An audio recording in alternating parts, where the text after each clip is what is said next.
بسم الله الرحمن الرحيم إلهي بمهدله قلب وناكسن دمان بلشوينتا goobta ku sugan horyo horaan waxaan u mahadnaqayaa ilaahay weyn inoo suurta galiyay xafladda tan quruxda badan mar labaad waxaan u mahadnaqayaa madaxda dawladda oo ugu horeeya wasiirka warfaafinta oo xafladeenan inala jooga wasiirka xigeenka ganacsiga gudoomiyaha gobolka gudoomiye ku xigeenka ama duqa ku xigeenka magaalada Garowe ama caasimadda mahadnaq ka bacdi waxaan qof walba ku salaamayaa maqaamkiisa inta aanan xusin iyo intaan xusayba ka gadaal mar labaad iyo mar saddexaad ilaahay baa mahad leh xafladeenan quruxda badan ee qaayaha badan ee aynu ku qabanayno caasimadda Garowe bartankeeda waxay daaran tahay barnaamij la magac bahay mahadsanid macmiil barnaamijkan waxaynu ugu tala galay ama ay shirkadda Somtel ugu tala gashay inay macaamiisheeda qiimaha badan wax ku celiso waxaanu leenahay sida magacaba laga dheehan karo barnaamijkan mahadsanid macmiil waa barnaamij aan ugu mahadnaqayno macaamiishayada waxaanu leenahay waa ku mahadsantihiin inaad doorateen Somtel waa ku mahadsantihiin inaad adeegayaga isticmaashaan annaguna waxaanu diyaar lanahay taa bedelkeeda sidiina loo ka bartay adeeg tayo leh iyo in aanu bulshada waxyaabihii aanu ka faa'iidnay qayb ka mid ah dib ugu celino sida galabta xafladeenan inooga muuqata waxa weeyaan Somtel waxay maanta xafladeedan uga dan leedahay inay macaamiisheeda ku celiso hadiyadihii ugu badnaa ee ay shirkadi macaamiisheeda ku celiso waxay noo yaalla gawaarida quruxda badan ee aad aragtaan waxaan ka maqnayn sidii ay ka dhawaajisay Sundus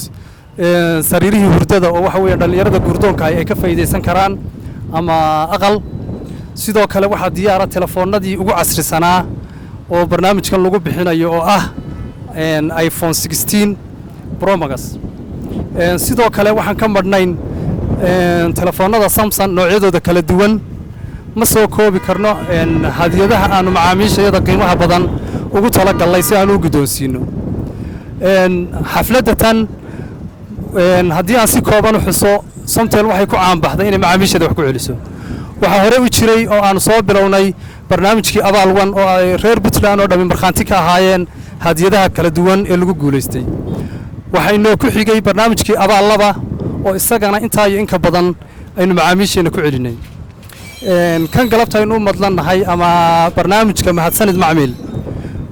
waxaan ku bixin doonaa hadiyadaha aad markhaantiga ka tihiin ee goobjooga u tihiin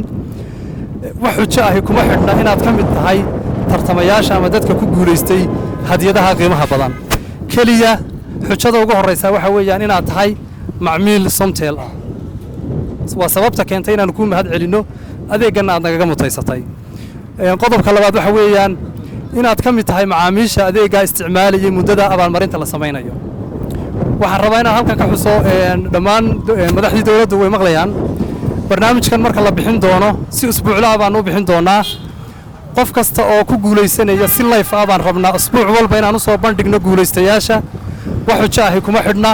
iyadoo live ka loo daawanaya la wareejin doonaa waxaana guuleystayaashaasi nasiibkiisu suyin doonaa qof kasta oo reer Puntland jooga degmooyinka kala duwan iyo magaalooyinka kala duwan ee Puntland wuxuu u yeelan doonaa nasiib uu kaga mid noqdo waxaan leenahay mar labaad iyo mar saddexaad waxaan naga go'an inaan macaamiishayada sharafta badan qancino wax ku celino waxay naga mudan yihiin waanu dareensannahay taasi waa ta keentay gawaarida qiimaha leh inaan u soo bandhigno galabta si ay ugu guuleystaan ma jirto sidii aan xusay iminkana waan ku celinaya ma jirto wax xujo ah oo tultaala ama xujo gawaarida loogu guuleysanayo iyo hadiyadaha kala duwan kaliya waxa weeyaan inaad ka mid tahay macaamiisha Somtel inaad ka mid tahay macaamiisha usbuuca wax ku shubatay waxaad nasiib u leedahay inaad noqoto dadkii ku guuleystay qof walba waxaan leenahay reer Puntland waad mahadsantihiin tijaabiya nasiibkiina si aad u heshaan